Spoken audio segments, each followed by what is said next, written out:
Mi nombre es Eleazar Sánchez y soy el encargado del curso de Filosofía del Aula Virtual y en esta ocasión vamos a abocarnos a resolver la semana número 14 del ciclo 2017-2.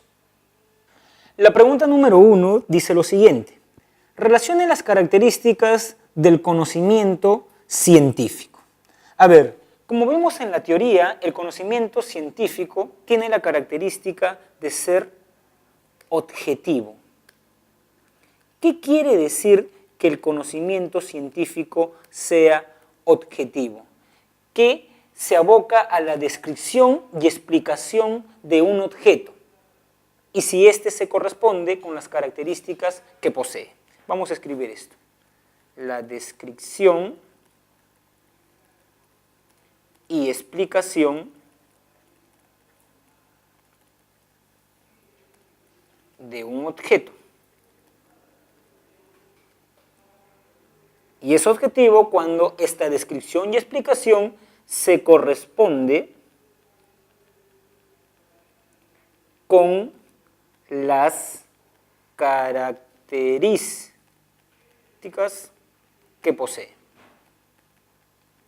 Un ejemplo, profesor, para que me quede mucho más claro esta definición que ha dado. Por ejemplo, cuando yo digo los genes son portadores de caracteres hereditarios, hago referencia a propiedades que realmente existen en este objeto mencionado, que serían, digamos, los genes, y que por ello, además, pueden verificarse empíricamente. Ahora, decir que el conocimiento es objetivo, el conocimiento científico es objetivo, es decir a la vez que no es subjetivo, es diferente de lo subjetivo. Luego tenemos que el conocimiento científico es metódico.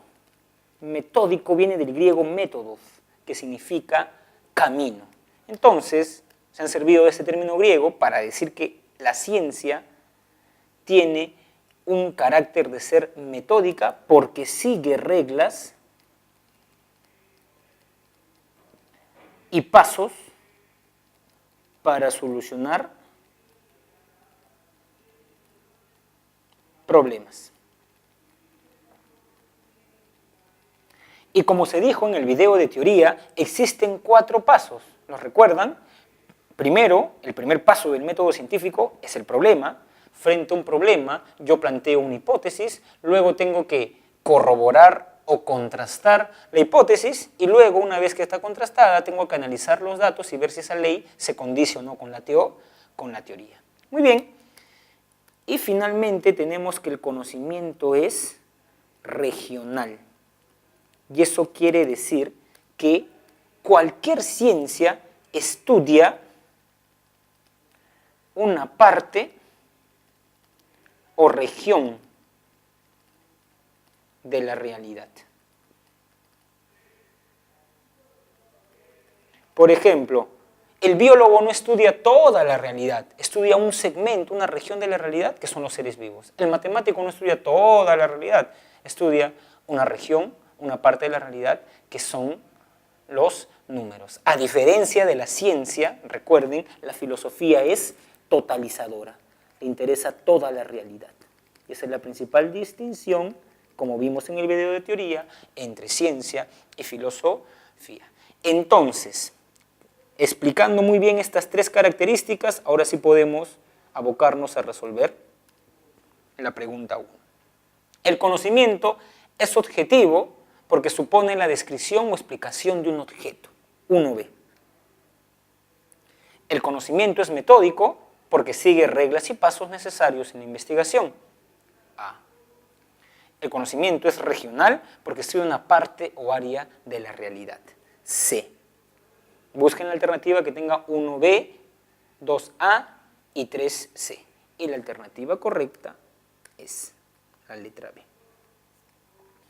Pregunta número 2. Señale la afirmación incorrecta. A ver, antes de resolver la pregunta, recordemos que la epistemología tiene como objeto de estudio a la ciencia, es decir, es la disciplina filosófica que reflexiona sobre problemas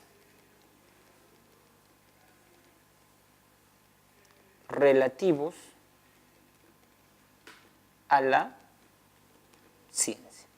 No se vayan a confundir, porque si en un examen de admisión les preguntan disciplina filosófica que reflexiona sobre el conocimiento, nociología.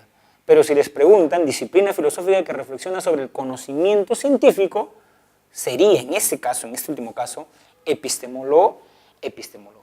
Ahora, ¿qué problemas, profesor, discute la epistemología? Por ejemplo, el problema de cuáles son las características del conocimiento científico, cuáles son las funciones de la ciencia, cuál es la clasificación de la ciencia y cuáles son los pasos del método científico. Muy bien, entendiendo todo el abanico de problemas que implica la epistemología, ahora enfrentémonos a la pregunta número 2. Que nos están pidiendo, recuerden, incorrecta. La epistemología estudia la clasificación de las ciencias, por supuesto, ciencias formales, ciencias fácticas. Las ciencias o la ciencia determina las características de un fenómeno, claro, esa es la función de la ciencia, de la descripción. La epistemología estudia las funciones de la ciencia, claro, describir, explicar, predecir, aplicar. La ciencia explica regularidades de la naturaleza, esa también la clave que se llaman leyes científicas. La epistemología elabora leyes y teorías científicas. Esa alternativa es la falsa y por ende es la clave. Ahora, claro, supongo que están un poco admirados y perplejos. ¿Por qué? Hay que hacer una distinción bien fina. La epistemología no es una ciencia. La epistemología reflexiona sobre la ciencia y en ese sentido es una metateoría. La teoría es la ciencia. El filósofo no hace ciencia, reflexiona sobre el proceder, digamos, del científico. Es como un comentarista de fútbol. Quizás no juega muy bien el fútbol, pero conoce mucho teóricamente, sabe cuándo Perú fue la última vez que clasificó, los goles y más, ya lo mismo, ¿no? Él reflexiona sobre el fútbol, pero él quizás no juegue el fútbol. Lo mismo, el epistemólogo reflexiona sobre la ciencia cuando quizás no haga ciencia. Muy bien. La pregunta número 3. Señala la afirmación correcta respecto a las funciones de la ciencia. A ver, vamos a poner acá ese tema. Funciones de la ciencia. En el video les sugerí una mnemotecnia. DEPA. D de descripción, E de explicación, P de predicción y A de aplicación. Vamos a poner la misma. Descripción, explicación, predicción y aplicación. La descripción, como vimos en el video, es describir las propiedades de un fenómeno. Por ejemplo, la descripción de los cráteres de la Luna que hizo Galileo.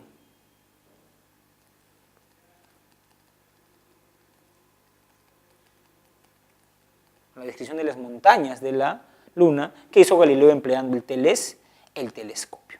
Por ejemplo, en un sismo mueren tantas personas. Un ingeniero dice, ya murieron tantas personas, el sismo tuvo en la escala de Richter, tal, ya. Eso es una descripción.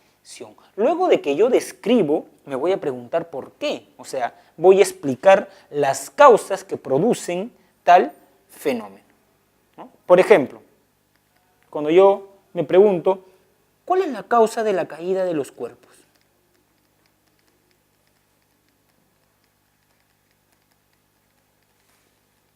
¿No? Bueno, puedo, en el paradigma de Galileo, decir la ley de la caída libre. Pero puedo desde el paradigma de Newton decir la ley de la gravedad, porque toda pregunta amerita una respuesta. La respuesta es la ley de la gravedad y esa es la explicación. En otras palabras, cuando uno explica algo, recurre a una ley. ¿Qué es una ley? Una regularidad en la naturaleza. Y como tú conoces una regularidad en la naturaleza, puedes predecir sucesos futuros. Por ejemplo, si conozco la órbita de los planetas, puedo predecir cuándo se va a dar un eclipse solar. Y esa función precisamente se llama predicción de nuevos sucesos.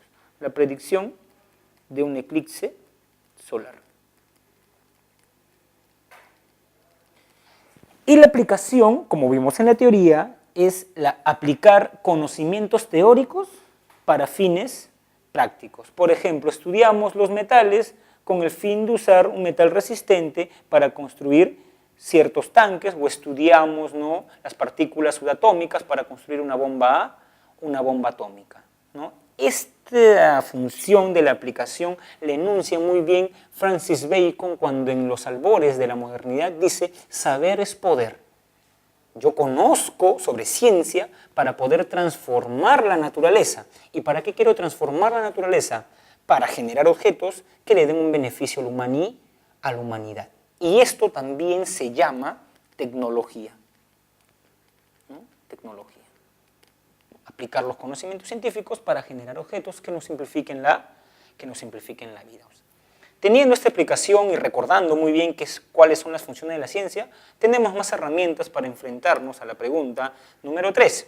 La alternativa A dice lo siguiente: la explicación científica es plantear un problema de investigación. O sea, cuando yo explico, planteo un problema. No, además esto no tiene que ver con las funciones de la ciencia, este es un paso del método científico, que es el problema. O sea, esta clave está desbocada, no tiene que ver nada con las funciones de la ciencia. B, una predicción científica es una presentación de las propiedades de los fenómenos. ¿Predicción presenta? No, la descripción presenta. La predicción predice sucesos nuevos. C, la aplicación científica desarrolla conocimientos científicos para satisfacer necesidades. Claro, desarrollas conocimientos para poder aplicarlo y así satisfacer las necesidades de la población. Entonces la clave correcta es la C.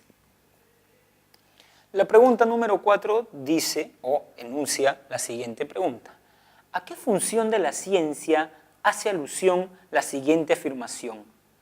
La sociedad peruana posee una economía poco industrializada, con empleos informales y autoridades completamente desinteresadas en el asunto. La pregunta es la siguiente: nos están hablando de la economía peruana.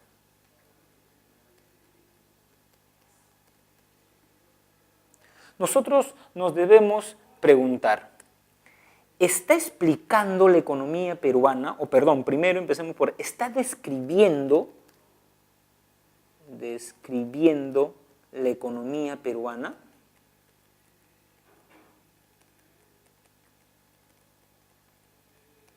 O quizás está explicando la economía peruana. O quizás está prediciendo, está diciendo de acá a un siglo cómo va a ser la economía peruana.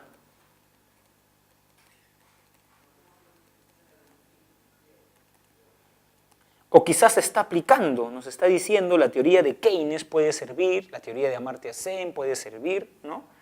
O está aplicando teorías para resolver problemas prácticos.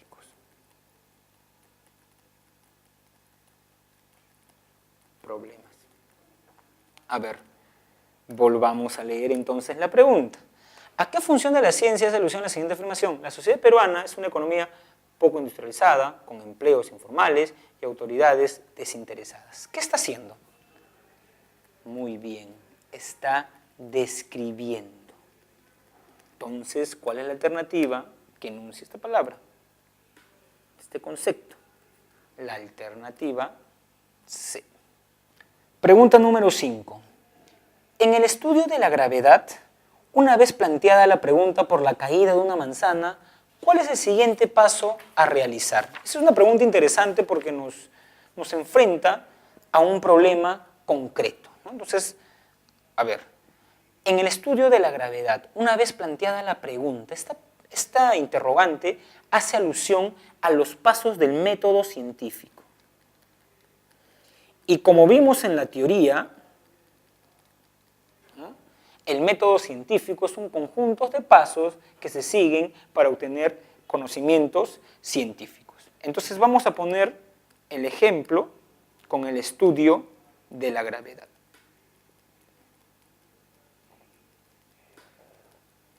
El primer paso es el problema. ¿Qué es el problema? Un hecho que amerita explicación, ¿no? Estoy sentado, quizás como Newton, y veo caer una manzana. Entonces me pregunto de manera natural, espontánea, ¿por qué caen los objetos? Una vez que he formulado una pregunta y he expresado un problema, lo que se espera es una respuesta tentativa. Y precisamente la respuesta tentativa en epistemología se conoce como hipótesis. Entonces, yo voy a, digamos, tener como hipótesis la gravedad. La gravedad. Y luego, porque una hipótesis es una respuesta tentativa, ¿qué tiene que, digamos, a qué tiene que someterse la hipótesis para que llegue a ser una ley científica? La prueba de fuego, la contrastación, ¿no? Que es poner a prueba la hipótesis. En este sentido, luego de plantear la pregunta por la caída de los cuerpos, o sea, 1, ¿qué viene después de 1? 2. Formular la hipótesis en el sentido de una posible explicación. Y precisamente eso es lo que nos dice la alternativa C. No podría ser la A, porque deducir un escenario posible, eso no tiene nada que ver. Preguntarse por las causas o razones de la caída, es que eso ya lo hice, ¿no? En la pregunta. Formular una probable explicación de la caída. Ninguno. Si fuese ninguno, eso quiere decir que el método, o sea, si fuese la clave D, eso quiere decir que el método científico tiene un paso y no tiene 3.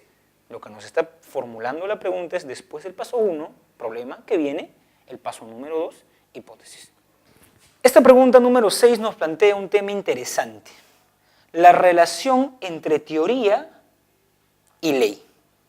Como explicamos, una teoría es un conjunto de leyes científicas.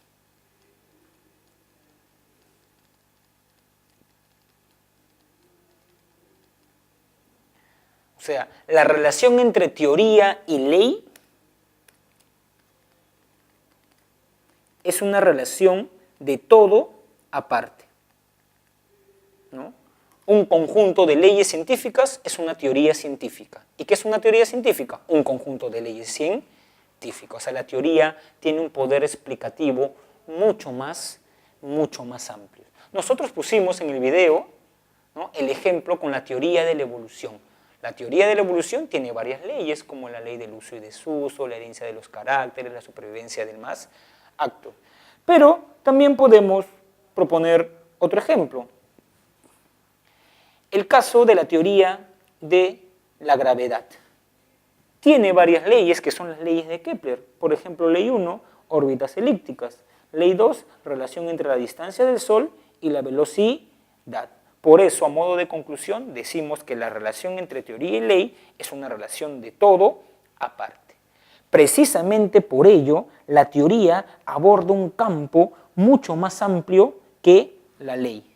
Por ejemplo, las leyes de Kepler se refieren a las relaciones en el sistema solar, las leyes, mientras que la teoría de Newton se refiere, la teoría de la gravitación de Newton, se refiere a todos los cuerpos en general. Dicho de otro modo, las leyes de Kepler son enunciados especiales y la teoría de Newton es algo más general.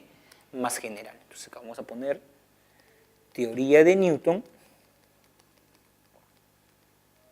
y acá leyes de Kepler. Y por ello, la alternativa de esta pregunta es la clave D. Aborda un campo más complejo y amplio. Pregunta número 7. Indique la afirmación que señale un caso que exprese la función explicativa. A ver, dijimos que la función explicativa se expresa en la pregunta ¿por qué sucede un fenómeno? Y frente a esta pregunta, la función explicativa expresa una ley, una regularidad en la naturaleza. A ver, la radiación electromagnética se propaga a una velocidad constante en el vacío. Eso no está explicando nada, eso está describiendo. Es como decir, los cuerpos caen a tal velocidad. Eso no está explicando por qué caen los cuerpos, está describiendo. Explica cuando dice los cuerpos caen por gravedad, ¿no? 2. La Luna en su superficie, tiene cráteres debido al impacto de grandes meteoritos. O sea, claro, después de yo describir y decir, como lo hizo en el siglo XVII Galileo, en la Luna hay cráteres, hay montañas. Después de esa descripción viene la pregunta, ¿y por qué hay cráteres en la Luna? Y ahí viene la explicación, debido al impacto de grandes meteoritos. Muy bien, la 2 sí es una explicación. Ítem 3. La Vía Láctea es una galaxia espiral y tiene un diámetro de unos 100.000 años luz. ¿Eso es descripción o explicación? Descripción. Y como el único ítem, 2, es el que formula una explicación, la alternativa correcta es la clave C. La pregunta número 8 formula la siguiente interrogante. Señale la respuesta correcta de acuerdo a la definición de ciencia. Dijimos que la epistemología es una disciplina filosófica que reflexiona sobre la ciencia, pero lo que debemos hacer ahora es definir la ciencia. ¿Qué es la ciencia? ¿Cómo definen los filósofos, los epistemólogos, los filósofos que se interesan por la reflexión de los problemas científicos a su objeto de estudio? Conjunto de conocimientos ordenados sistemáticamente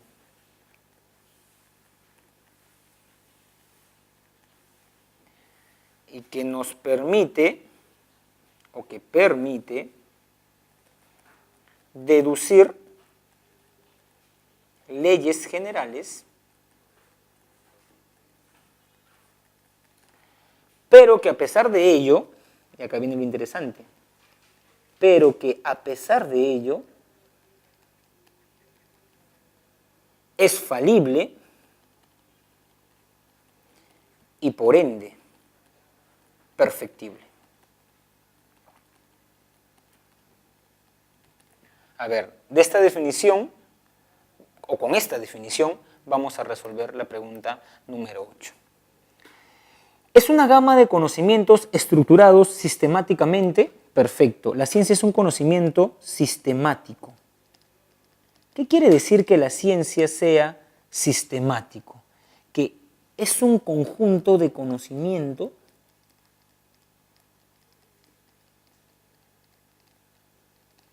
articulado entre sí.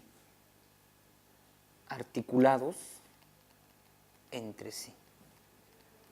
No es aleatorio, hay una estructura sistemática. ¿Se caracteriza por ser sistemático, como lo hemos visto? Sí. ¿Es una gama de conocimientos estructurados sistemáticamente? Eso es verdadero. 2. ¿Se caracteriza por ser sistemático? Bueno, ya lo hemos visto. ¿Racional? Sí, porque la ciencia, a pesar de que se basa en la experiencia, formula leyes que son abstractas. El científico se basa de la razón. ¿Es metódica? Sí, porque tiene varios pasos, como el problema, la hipótesis, la contrastación. ¿Es consistente? Se dice que la ciencia tiene consistencia lógica. ¿Qué quiere decir eso? Que no admite contradicciones en su discurso.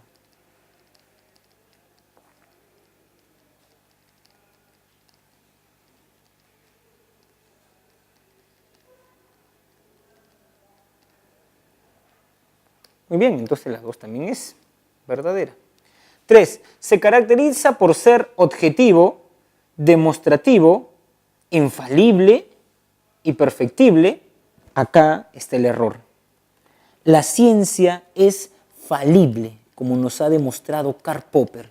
¿Qué quiere decir que la ciencia sea falible? Que el científico puede equivocarse, no es Dios.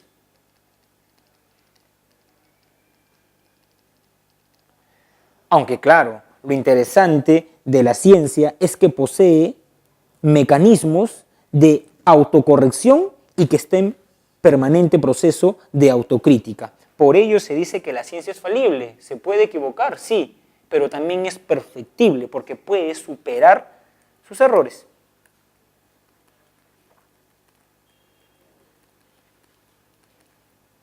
¿No? Y eso demuestra que el conocimiento científico, nuestro conocimiento científico,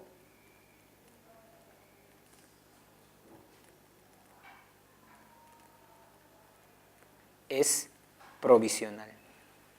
Y recuerden, el autor que ha puesto en el centro de la reflexión filosófica que la ciencia es falible es Karl Popper, con su teoría del falsacionismo o el racionalismo crítico. Entonces, si en la pregunta número 8 las alternativas correctas, porque eso nos piden, son digamos el ítem 1 y 2, la clave correcta es la alternativa B.